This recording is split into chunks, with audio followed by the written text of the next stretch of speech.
I'm Brian Carpenter, host of Fresh Air at 5, a part of the Education Podcast Network, just like the show you're listening to now. Shows on the network are individually owned and opinions expressed may not reflect others. Find other interesting education podcasts at edupodcastnetwork.com.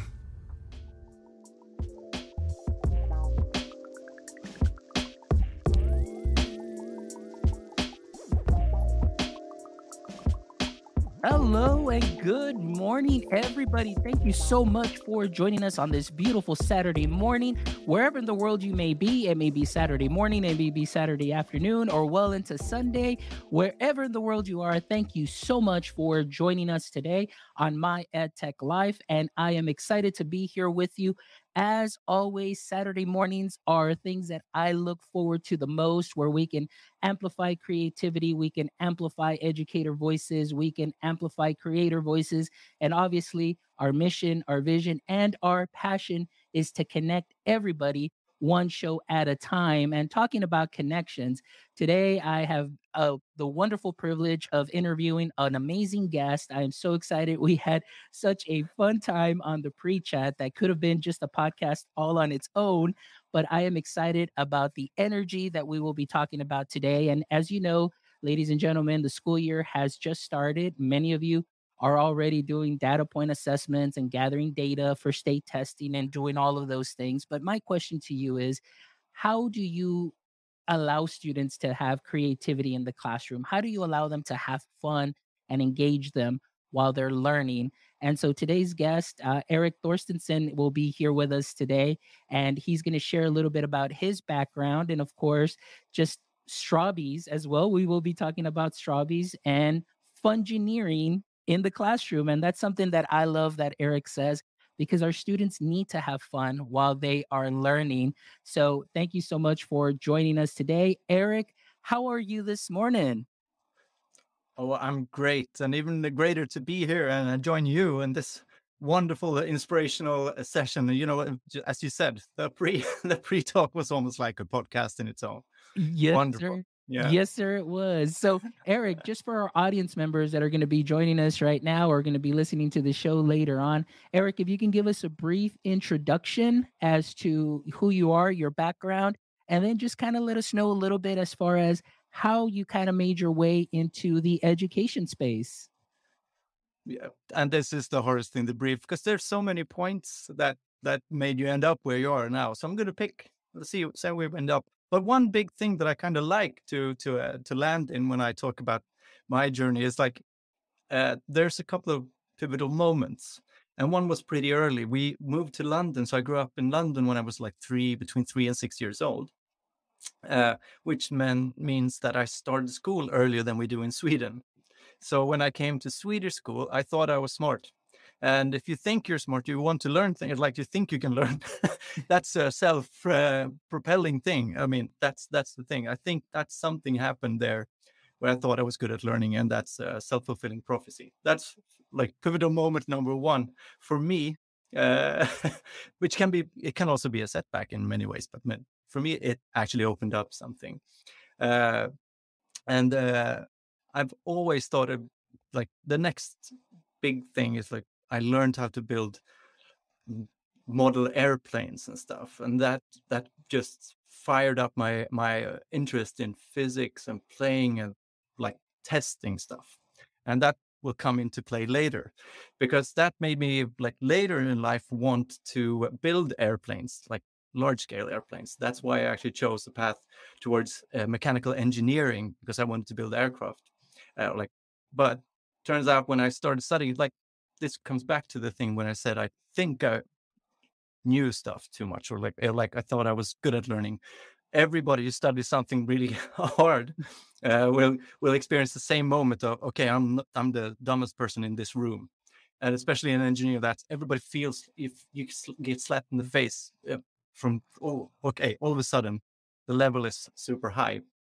And I thought that was also a really good pivotal moment again for me in terms of learning. So just to set my background of like who I am and what I did back then. So I turned from aircraft design because at that point I figured, oh, calculus is really, really hard. And for aircraft design, that's basically what you need to know. So I pivoted a bit to one of my other interests, which was like designing products and product development. So that's where my entire product development course started. And that was a really lucky thing, because at my university, once again, we come back to these teachers that can be like this one moment that changes everything. And I had the most crazy, wonderful, creative, goofball design teacher. And he is one of those characters that I like. I just can't even explain how important that meeting is, and those moments there. There are many before that also, but then we would talk forever about all these things on creativity, uh, or why I ended up where I ended up, and why I do what I do. But this guy Kenneth, I'd just like to say his name out loud. He did one of those, like, he gave me so many of these wow moments or big experiences on trying to actually force creativity or practice being lateral thinking and all those things. And everybody in like, it's a really hard thing. As an engineer, you've been like, before that, we just jumped to one best practice and then we kind of run with that in a way. But he forced us out of that, like forced us out, tried to generate 15 ideas instead of one good that you're going to do in CAD. And so he put us into, so we called it everybody was like cut and paste lessons, because we used paper and started building models. We were making models with physical items. And those are those big moments where you kind of really came alive, making something. And all of a sudden you can hang up all the learnings onto these like physical artifacts in a way. So that's Yeah, I was going to say, I love everything that you're saying. This is amazing. And I'm sorry to interrupt your thought process, but yeah, I'm getting so excited, Eric, because you just described just one professor that you had that was so inspirational for you. And sometimes that's all it takes. It's the one professor that may take that risk. And like you said, you kind of described him as kind of like, very thinking outside the box, pushing your boundaries. And then, of course, like you said, instead of finding one solution, why not find multiple solutions? And I think that's something so important to education today. And so you hit on that spot. And I know we'll revisit that, but I'm sorry that I interrupted you, because that was such an amazing point that we'll definitely hit back on.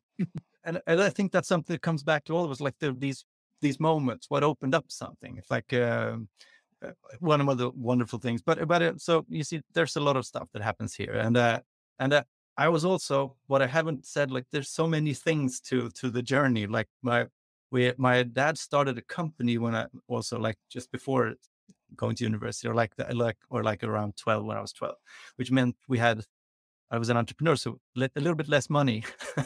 So, and this is the time of Transformers. That's like, so I wanted more Transformers. And and my mom said, like, Transformers are okay because they kind of build your spatial skills. So she was reinforcing that. She's also a teacher. So that's why she I can back the Transformers thing, but we can't afford more Transformers. You have to make your own. So I actually built my own Transformer, but wasn't a Transformer. It was like a fixed weird mashup of the Enterprise, the shuttle, or you just know the shuttles, space shuttle, and a convertible car or something. So I put them together, and I'm super proud. But that's also one pivotal moment, because that was a big first creation.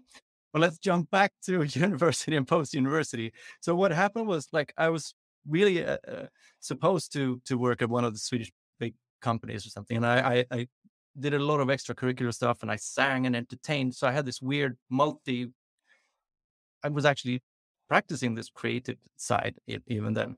And I figured, no, I'm going to start my own company, because there was also like this period of not many get, like, the year I was working with business relations as a student representative, nobody hired engineers. It was a really weird year, 2000, 2003. So that's why we need to have another exit for our students. So let's say I've invented entrepreneurial programs to start your own company. And then I'm believing in myself together with my teacher. who actually invested in my first, the Kenneth I talked about, he also saw my passion, how I wanted to run with this.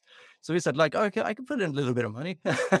So then I started my own first design company just after university, which is weird in many ways, but it was really fun. But it also means that you have to kind of, be very creative within the limit, because it's not a lot of money. But that's how stuff happened. And I had a lot of fun, because what I did was sustainable design. So I was like going deep into that. And what sustained me was giving talks about sustainable design, which also would come into to how Strawbees came to be. So I don't know if all these things make sense. I'm trying to go in kind of a red thread here somehow.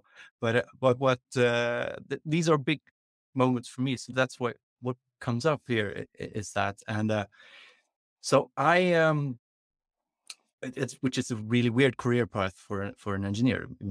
But what happened was I was good at entertaining before that. So I went around just talking about how I believed in the future of like sustainable science, circular economy, how we can make things. And they're like, the more we force ourselves down into the interesting boundaries, or like limiting ourselves, we can be more creative. And we were looking at all these things that I had invented.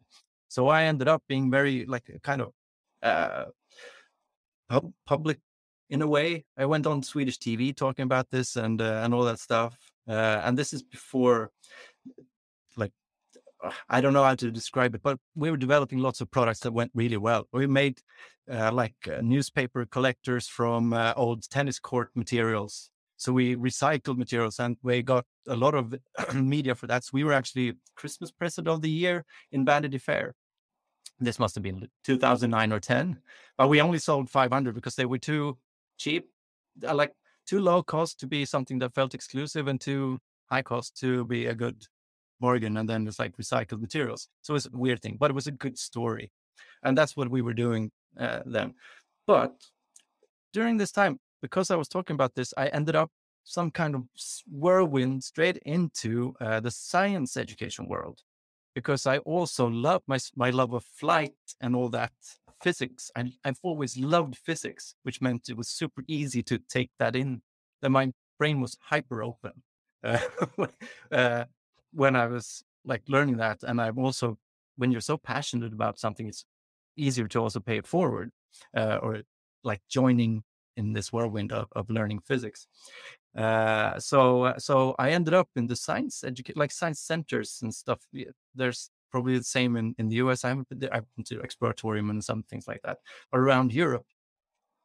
And that's how I slipped into education. As you heard, my dad was a product developer, my mom was a teacher. I became kind of weird mix. And I was doing all these experiments. I hosted like huge workshops. We had 1,200 kids building the biggest Sierpinski, like a fractal structure, 3D fractal structure, in a math lesson here in Gothenburg, which was super awesome, because that's one of those hyper wow moments. And there's documentation, unfortunately, in Swedish, but if you want to share it later, it's awesome to see, because it was huge, and it's in Guinness World Book of Records. And that happened at the same time as I invented Strawbees. Which will come in, because the thing was, I was traveling, showing all these, how to recycle, how material can be worth zero on this side of my tiny little die cutter machine. And on the other side, it's worth like a couple of dollars. But here, zero, it's actually in the way. Here, it's at least $2-3 of consumer goods. And it's just like this very big experience. But then I wanted to recreate some of these construction experiences. For me, I had access to Lego. We actually hosted the Swedish championships in the original RCX brick Lego Mindstorms challenges. So I've always loved those things. But I realized I also wanted to be able to have more of these things. I also wanted to add something to it, building in 3 dimensions, truly with lightweight structures. So you could, for example, build airplanes and gliders. So that's one limitation. And I also limited myself really, really hard in this innovation process of making my new, like the big slip into education, which Strawbees will become, which was everything I designed was from 2D materials, like a flat piece of plastic, for example. And that's a really hard limitation for building in 3D. And and then there's this inspirational moment where I ended up in India showing this die cutting machine that could make clothespins. And I also gave them 10,000 clothespins that I made from waste from another project that I had invented. Because I had a couple of successes in consumer goods then, which made it possible to finance the Strawbees development in a way. Because now I realized that this is where I want to be, like this mix of giving an artifact or making an artifact. Strawbees is an artifact to create these experiences in the classroom together with the teachers, like where you have semi-control, which I'll come into later, because that's what it's about. It's about experiencing something together, just like we're experiencing this moment in this podcast now together. Like it needs to be like there's something live, something happening where we don't know exactly the outcome, and we can go through it. So the 2D thing made me, and I saw like this. There's so many moments there in 2D, but I wanted to be able to use leftover materials like cardboard and, for example, drinking straws that I could find laying around, and I wanted to make the thing 2D, and that's the boundaries that made me create the first little strawberry. And I'm not that smart. This connector is amazing. So I've been like, since that came out, I've been playing with it and learning more about it as I go along, because the limitations made it so fantastic. So I mean, that's the weird slippery slope into education. I don't know if it makes that much sense, but then all of a sudden I was traveling around schools, and every time I was in there was just crazy. We spark moments of where they just want to continue going deeper and deeper into this, building something, and how challenges are like classroom challenges together, like putting up a goal that might be almost unreachable, but at least trying and drawing as much out from that as possible. So basically project-based learning and what. So that's, I don't know. And then obviously Strawbees wasn't just inside my head. It was like this iteration back and forth with kids all the time. And the name is actually comes from a 9-year-old kid at Maker Faire in New York. Because then I didn't know what to call it. I just came in from the airport with a machine over my shoulder, like a guitar. And I didn't even have a spot at Maker Faire back then.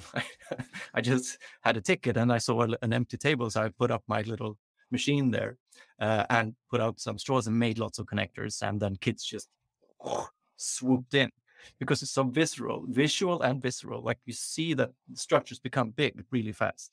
And you don't even need to know what to build. It just something appears. And so that's, and then I was just asking everybody playing with me, or like joining that table, what I should call it.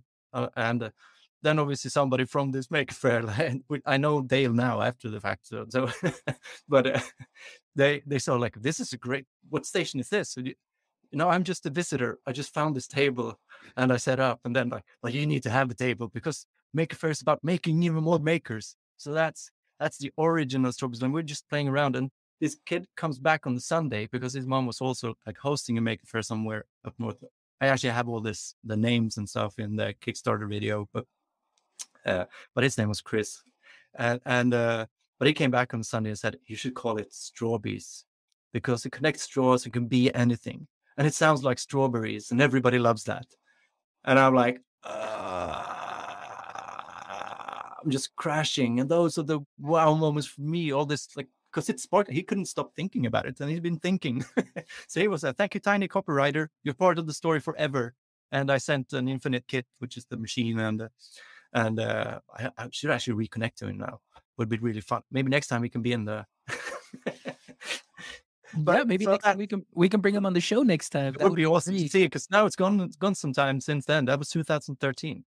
Wow. And then we had a Kickstarter. And then so now that's the origin of Strawbees and how I got into education. But I'm really passionate about like not teaching, but learning together, like taking on a challenge together with the students. And that demands a certain level of confidence, and that's what I want to build. So that's what Strawbees is doing now. So kind of segueing into what we're doing. Yeah, no, but you know what? A couple of things that you hit on that I love. Again, it's just your thought process, the way things came about, your experience, not only because you you didn't go to school to be an educator, but the fact that you had that influence not only from that professor that was great in helping you how to, iteration and vision, thinking 10x, thinking huge. And then of course you have the education side with your mom, the experience, your dad, the entrepreneur. And so now you're marrying those worlds, but the fact is that you are absolutely just having fun. You are, like you said, in your and that's what I loved. I had never heard that phrase, and I loved when I saw your profile. It says fungineering.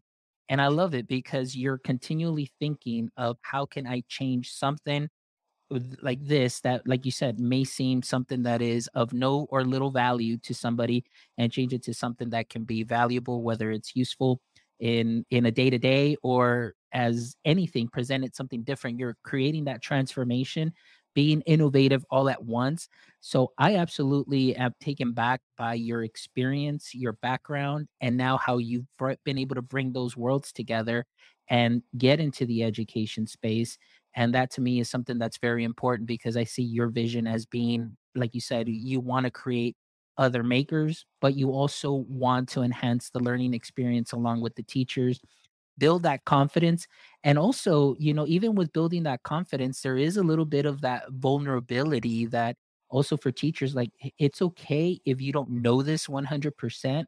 But I love that you said you're going to be doing it together, tackling this project with your students. And for myself, being kind of the same mindset, I would bring things into the classroom, such as the makey kits, where the students would create their own circuits. We'd use scratch coding. We would use spheros. We would use all of those things in the classroom without me knowing how to use it 100%.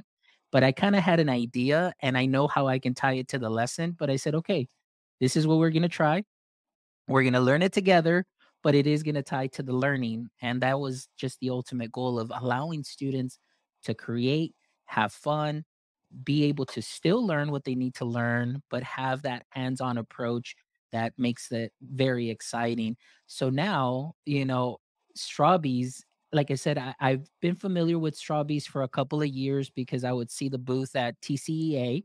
So I've been very familiar. And even this last year in February, I did see the booth there as well. And you're absolutely right. You can take these straws and you immediately see the structure going up right before you that is, toppling off at, 9 feet, 10 feet with all the connectors and all the fun that you can have. And I can see that being a useful product, a useful instrument, tool, whatever you want to call it, to just bring fun into the classroom and also creating those skills. Like you said, you thought you had the iteration skills, the collaboration skills, the personalized learning and all of those things, and I love it.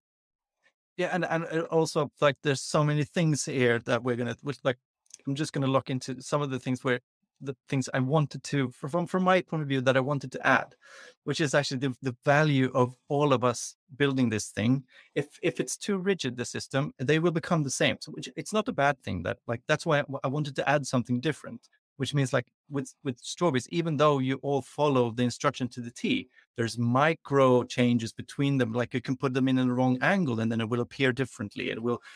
So looking even at some of the most basic constructions that we share, we have all these base models that you start with that you can like get into. But even within that, if you look at the entire classroom, there will be variation and we can draw conclusions from the different structures. And somebody randomly might have built super symmetrical, which is good for certain things. And if you make a creature, it's more natural if it's not symmetric. So there's different things that just pop out, and experiencing that and learning together is one of the deep things that I want to happen. And also learning like, so like there's might be a kid that, he slightly faster, he or she, the whoop, and not really doesn't care, but that adds something to the others. And then you have some analytical kids that are, well, hey, that thing you did there, the squishy thing, that is awesome. I'm going to put that into my thing. And you get this progression of ideas within that. So for me, I would like them to have a couple of hours of these things, start with the base model, and then they just run away into areas that neither the kid or the teacher, the learner or the teacher can even, as you say, imagine. That's the thing. I want that to happen. So, and that's what we're trying to do with all these things. And And also then I also design things biometrically. So the system allows you to build something for you, like wearable robotics. I didn't talk about the robot part that much, but the robot part also was just this friends who figured we need a circuit board that's custom for Strawbees. And then they did that on their own. And then we merged. And I love that. That's like that. We showed that our system invited that, but with the robotics that you might have seen, there's two things. It's incredibly fast, and it's not fast so you should be finished fast. It's fast so you can do many iterations instead in a regular classroom setting. Or if you give it a couple of hours, you'll be amazed at what happens. So sometimes, that the system is really fast building, and it's also non-sequential, which means you can start from any end. Even though we give you step-by-step instructions, if you're confident using Strawbees as a teacher, you'll see okay, look at this image and recreate it. And they will be able to do it because everything is color coded. And that's another kind of challenge, which is super awesome. So I don't know what now I got so excited that I lost my track.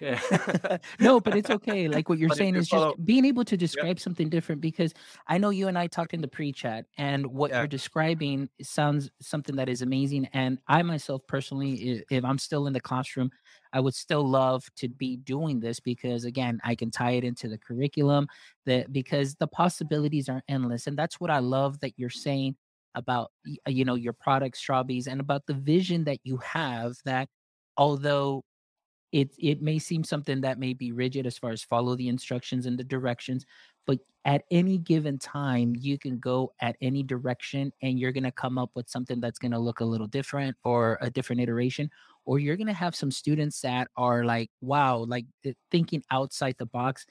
And that's what I'm a big proponent of. And like we were talking about in the pre-chat, it seems like our education system has now just come to standardization. Standardize, standardize, standardize. It's either the answer is only going to be A, B, C, D, or E, and there are no other answers. And I feel that our students at a very, very young age are losing touch with the creativity that once was in the classrooms. Like I was telling you, back many, many moons ago when I was in the classroom, I remember still doing grammar and reading and all those things, but there was a lot of time where we were coloring, where we were building, where we were just having fun, hands-on learning. And then all of a sudden, as the years progressed, all of that is just slowly getting out of the classroom. And now it's just standardization. And we know that we have multiple types of learners. So I feel that something like you're offering, like Strawbees, and not only invites students to become makers, but it allows those students that think differently and think outside the box. It allows me as a teacher to learn their thought process. And if I, as a teacher, can learn the thought process of my students, then I know how to better teach them and personalize the learning to meet their needs and their thought process. So that's the thing that I love, and that we should definitely be including more into the classrooms. So everything that you're describing, I am absolutely with you on that, like 100%. And that's what I love, that your vision, I mean, maybe that wasn't exactly your vision 100%, but it became that. And that's what I love. That's the thing. It's not only that I just wanted to add something. And then I'm also learning together with the teachers using this together with us. And that's the thing. We want this to be something. It's a bigger collaborative project than anything. And it's so that's so like I started just putting down that I wanted to put in, like, you can actually practice thinking, or like thinking is a thing, a process is a thing. So this is a process tool rather than building a perfect model. And so when I did this first, I did a little whirlwind, or like a circle of, because we've been talking about this so much in design, like you can do lots of different design processes, or which I just lost the one now. Design thinking is a thing that's also very interesting and applicable, getting that method. But for me, it was like, I wanted to put down the phase. First, you just build something random, and then you the thinking thing, putting a word to it that's not really even a word. So I had the build or imagine, and then play, and then and then you go back. So that's how I started it. But then I came to a media lab and saw the creative learning spiral, and that's resonated so well with me, and sometimes it's easier than for other people to take in. It's less abstract with that. Actually looking at this, imagine, create, play, and then share and reflect. And sharing thing, I'd missed that. But obviously that happens in the classroom because you can see the thing. But to share your thing and to share even the thing, like one of my favorite things with coming back to Strawbees and all creative tools is like the micro failures that turn into something amazing. Like that failing can actually lead to innovation if you are in the right mindset. So for example, we were supposed to make automatic umbrellas. So I had a challenge, like you need to design an umbrella that opens up when the sky turns dark, because that was my like grown up, not so good idea on what it should be, a water sensor or something. But I just wanted to have a fun, simple challenge. So use a light sensor, make an umbrella fold up automatically with our robotic system. And the kids were just building these things because the umbrella design they had, they could copy it. And then we had to show them how to put in the motor. And then all the thing they needed to solve was like how to open or like make the motors move. And this was amazing because just different ways of putting it in and using the wrong like things made really cool things happen. Like if you messed up a bit in your umbrella, one leg might go up a bit further, which means that is actually a cool feature. So in windy days, you can open just the front part and see it, but you're still covering yourself. So something built wrong becomes a winning part. So always go through, if you realize, I did something wrong, before you change the model, observe it, pull as many reflections out of that as possible. And then, for example, if something really cool happens, present it to class. Because then you get these wow moments of the peer-to-peer learning things that I really, really believe in. Like and as a teacher also, you say, wow, this was amazing. Another really cool failure that I'd love to bring up, because for me, that's the thing, to learn how to fail successfully, successfully. If I don't even know, that doesn't make any sense, but for me, it makes sense. Like to fail successfully is to actually pull as much data as you can out of this tiny, whatever failure it is, like this small thing, like, oh, I messed this up. Okay, stretch it, like just like stress this little system you made and see if something comes out of it and then fix it.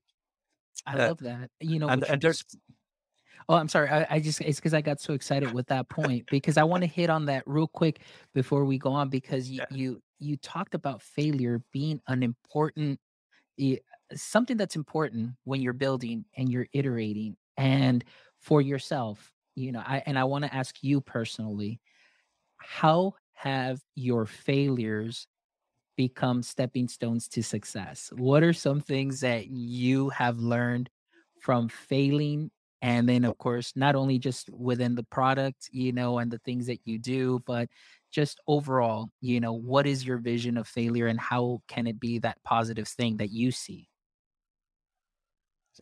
So from my, the thing is, I'm incredibly a really fast failure. And I think that's a good way. I fail fast, which means I reach a successful thing faster because it doesn't really phase me that much. I'm like, okay, it's actually the worst thing is when you're too observed and then accidentally fail. That's not so good. And now I think my wife has let my daughter come in here. So maybe we'll get. Oh, it's okay. Yeah, maybe she can come in and say hi. You want to come say hi? Will you come in and say, hey, Ada? So yeah. Yeah, she can come in and say hi. No worries. Come in, Ada. You say hi. You say hey. So here's my 4-year-old daughter who's been part of building this little playhouse. Mina vänner. Så pappa ska prata om det. Kan du gå till mamma? So. Oh, yeah. Wow. That's super. So that's my little daughter. Love it. Love it. Oh, and by the way, I just wanted to add, just for our audience members, Eric is actually in the playhouse, you know, so he's in his kid's playhouse right now. Yeah. So again, this is just shows you the personality that Eric has, and he is all about fun and fungineering. So I love this setup. Yeah.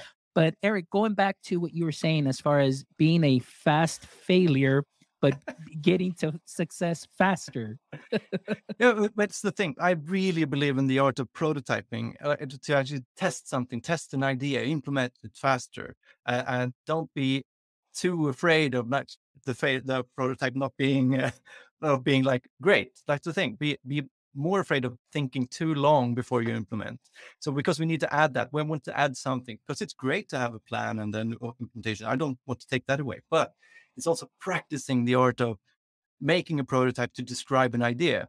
And if you do that slightly, like a fast prototype first, don't spend too much time, like just to explore the problem is one of the greatest things. And I think I've like since 2009, 2010, I think that's what I've been practicing. So if I'm doing it on my own, I'm incredibly fast. So that's why all of a sudden it looks like I made this amazing thing when I make a new model. But it's just because nobody sees that other process of these really bad models.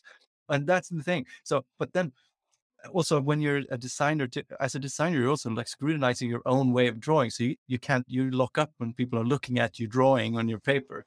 But that's something I'm practicing all the time now, to show my not so good drawings and to draw in front of friends, because that also gives an opportunity for misinterpretation that can lead to innovation, because then we're accessing our different brains.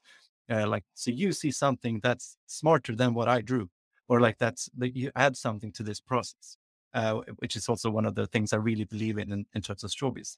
So when we challenge the kids to make something that moves forward, for example, the more open, like you can't do all these really open white projects, like white paper, like completely open things in the beginning. But after a while, if you do this in the class, you will see that they get the agency. You could just give them any challenge. We're going to make something that opens a window or whatever. And you'll see. You can just give them super open challenges. You give them a cardboard box and some linkages, and they can figure something out. And there will be 30 different solutions from the 30 different students. And that is my dream scenario. And then in the beginning, like, oh, this doesn't really work. But then they see, somebody there made a solution like this. Oh, I'm going to copy that. And then you can see this map of evolution of linkages and solutions.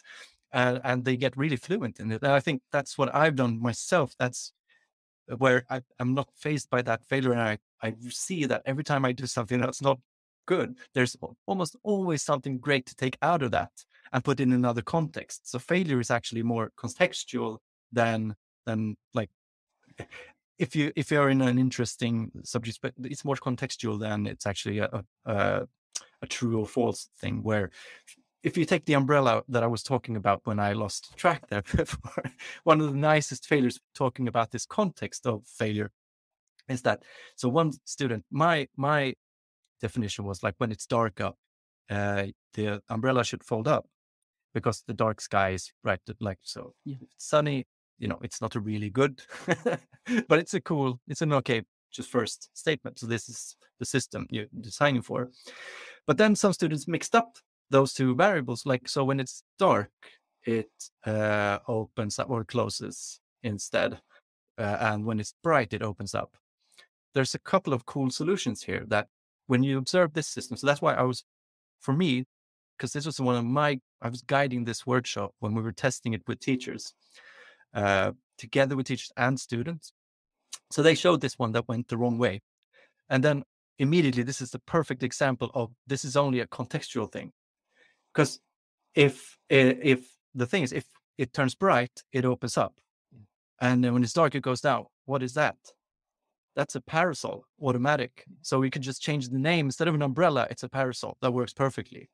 But then, next step, if you try their model, it works much better, because basically, when you have the umbrella facing upwards, when you need it, it's always brighter upwards, unless you're walking on a light up street, which is very rare. And when you're holding your umbrella down towards the ground, it's darker. So then it folded up. So they actually invented one that worked, whereas the original idea that I had, like dark sky, doesn't make sense. So their umbrella, which was a failure, was actually the biggest success, or like micro failure, I would say that. Because for me, with our experiences and within classroom, we want them to be able to experience these things, because there's much more opportunity for learning when you have these models that don't work, and for whatever reason it is, than if you just build it and it works, because then you don't know why it works. So if you can see these steps and start analyzing, I've mixed that up, and this one can't even move there. Those are the big things for me. And they have to be fast fix. And that's what's the best thing about this entire thing. You can fix each every model we have within the last 3 minutes. So you don't have to have those hard failures of picking it apart for 20 minutes and then put it together for 45 again. It's just like, it's only this one that's twisted. And so together with the other students that might have succeeded earlier, you can kind of go through this together. And it's one of my favorite moments. And the classroom will be more fluent in this the more exercises you do. And I'm designing so many fun things right now. I'm having a little bit right now. I'm designing the next year's, like, all these experiences that I want to share, and together with a lot of teachers around the world. I love it. I love it. It's so much fun. And for me, it's very important to have fun, because then you open up the mind and you want to learn these kind of hard things. This is hard. To fail is hard. Like, it can be really detrimental. But now when we show a couple of these examples, it's not just saying failing is okay. You just show it. Failing can even be an amazing innovator. And there's examples of that. But I also, for example, when you build bridges, I want them to fail. I want to see that the entire system with Strawbees, the weak straws, shows how the forces are applying. So you don't even have to tell them what's happening.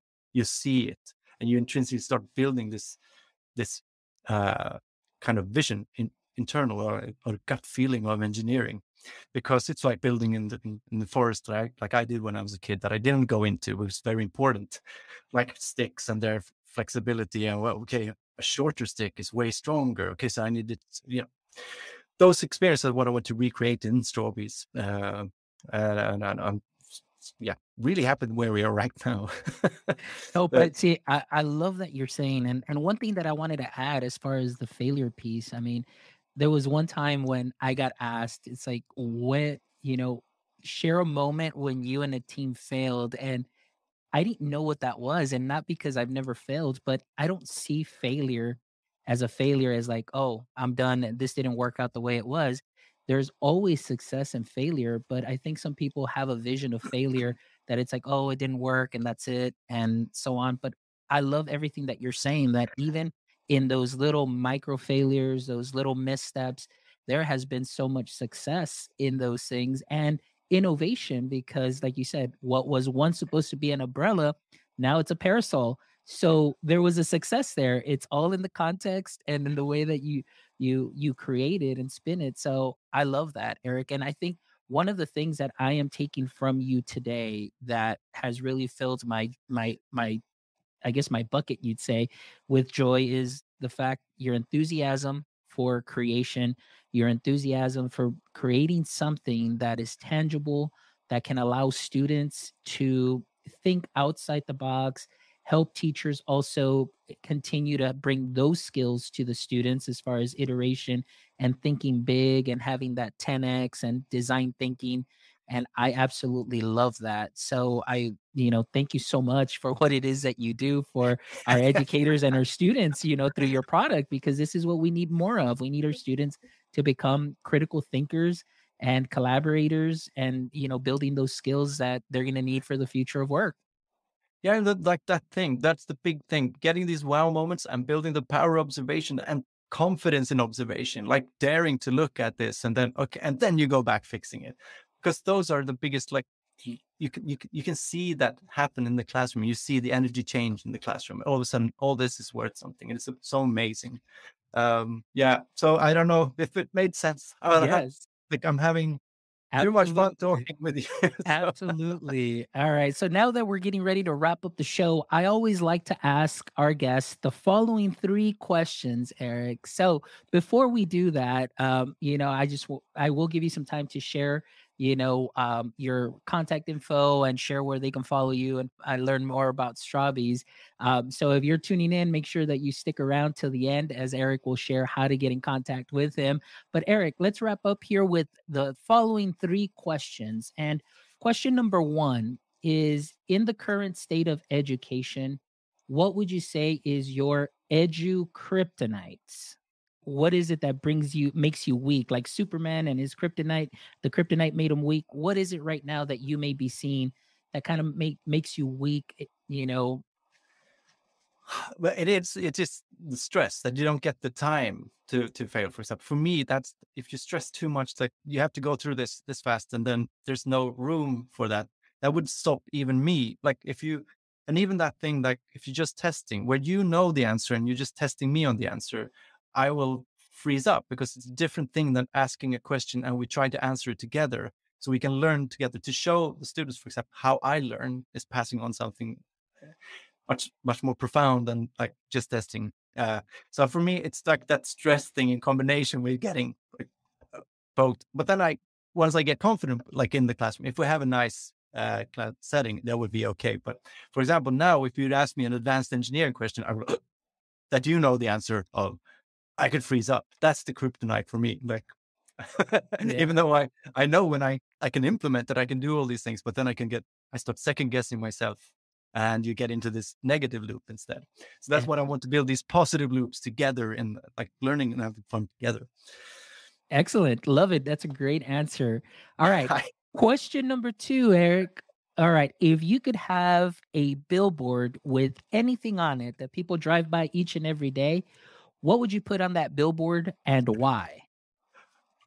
So I was thinking about this one, but it's so hard, but you want to pay something. You just want people to have more fun. So that's the thing that I'm about, not only in Fungineer, but all over the place. So something to add that I just wanted to have more fun together, and then maybe have a little footnote like the asterisk, and then have them actually curious about what the fine print is, even though it's not good in the car always. But I want them to become curious, and then you could have the tagline like, Strawbees is a way of having fun together and learning at the same time. And to learn is to come alive.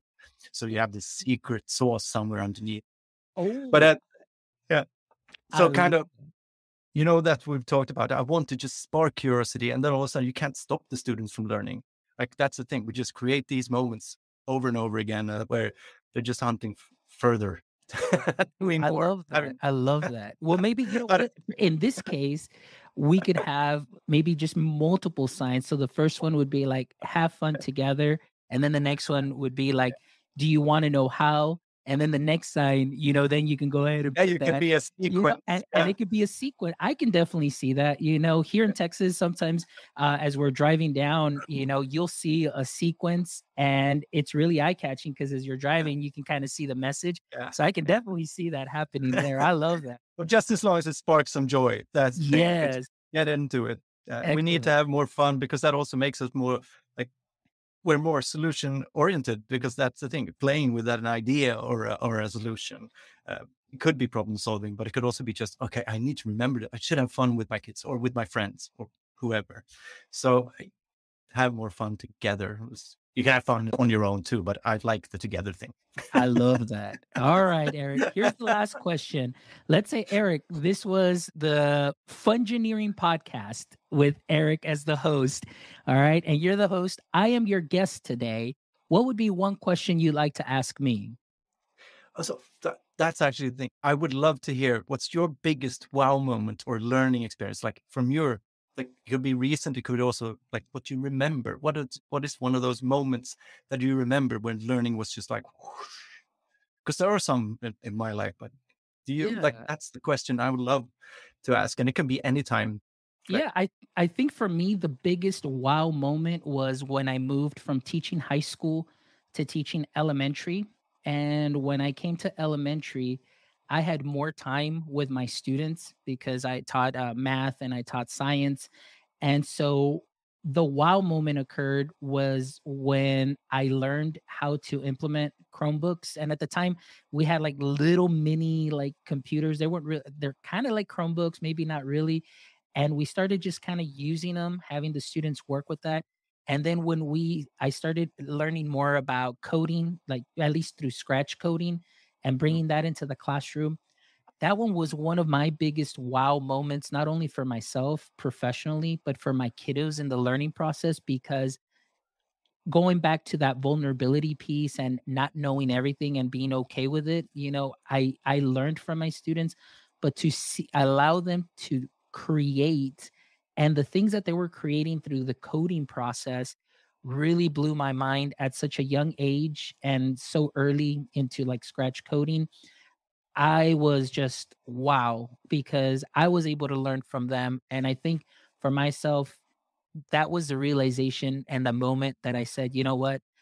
I know that I don't know everything, but I've got 27 experts in my classroom, and maybe not necessarily experts, but they're experts in the learning process, that we are learning together. And for me, that was the wow moment when I knew that I can learn more from my kids, that I could just simply guide them, and just that's it. I love that. And from that moment on, my view on education and my career professionally changed for the better. So that's what I love the most.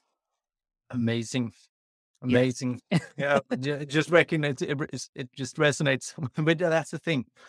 That's so that's where that's one of those moments when you come alive, and you also show them, from because that builds your confidence in recreating these moments. Like, let's take on another task where we can go on this journey together again, because you build your confidence in learning something new, and it's okay when things get stuck here and there, and then students will unlock because they're also sharing this experience. It's not you testing them only. So Definitely. yeah, but I'm Well, loving this too much.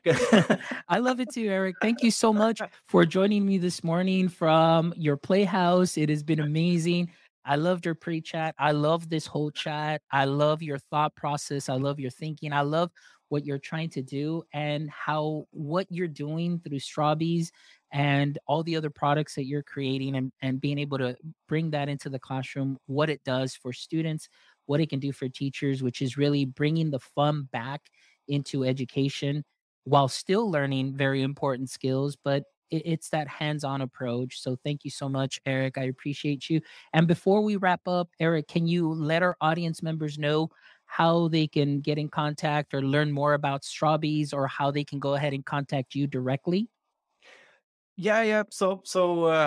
Well, I'm Eric at strawbees.com, and you can find more about Strawbees on www.strawbees.com.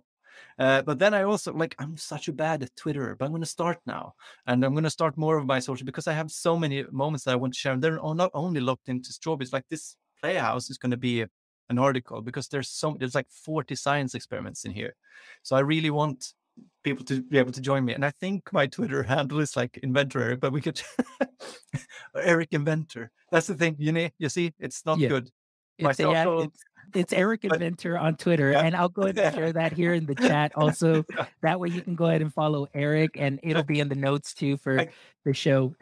Can I do one last fun demo for you guys? Yes, of It's a course. sound demo. So it's one of the co-created things we've done together with my little daughter, Era, some of you saw. If you see the podcast, you can see her. But this is actually good for audio too. So I'm going to put this marble. I love marble runs. Like, that's the thing, physics buffs. So we made a modular marble run on the Playhouse, but it starts on the inside. So it's stuff moving. And it's an audio experience. It's not. So we've been like recreating it. Somebody's in here. You test it. So it's back in here now, the marble again. And you're like trying to guess how it's built, because it's fully modular. But anyway, and obviously Strawbees is compatible because it's all 1/4-inch dowels and stuff. That is amazing, But Eric. I just wanted to end on that animation note. And it's a collaborative project between, with my kids. They're too young sometimes, and with my wife who's painted this. So I just wanted to share some of the fun, have more fun together, whatever context it is. I love it. I love it. And thank you so much for that message, which is important, is just have more fun and have more fun together. Well, Eric, it's been an honor and a pleasure to have you here on the show. And again, as a guest now on the show, anytime that you would like to come back and continue to share a little bit more of the Strawbees magic, the Eric the Inventor magic, whatever it is that you may be working on, you are always welcome back here on this platform to go ahead and share anything that you may be working on. So thank you so much. And for all our audience members that joined us today, thank you so much. Mel, I appreciate you, Mel, joining us from Colombia, and everybody else that's going to be watching the show on the replay or listening to the show on the podcast. Thank you so much, as always, from the bottom of my heart, for making my EdTech life what it is today. Because again, we do what we do for you, and we try and find amazing educators, creators, innovators, so that way we can go ahead and connect one show at a time. Please make sure that you visit our website at myedtech.live, check out this show and check out all our previous shows. And also, please make sure you drop us a line, give us a review. We'd love to hear from you. You can also visit our merch store where you can get some great Maya Tech Life merch to continue to be part and contribute to this mission of connecting educators one show at a time. So thank you so much as always. And don't forget, my friends, like I always say, stay techie. Y'all take care. Have a wonderful, wonderful day.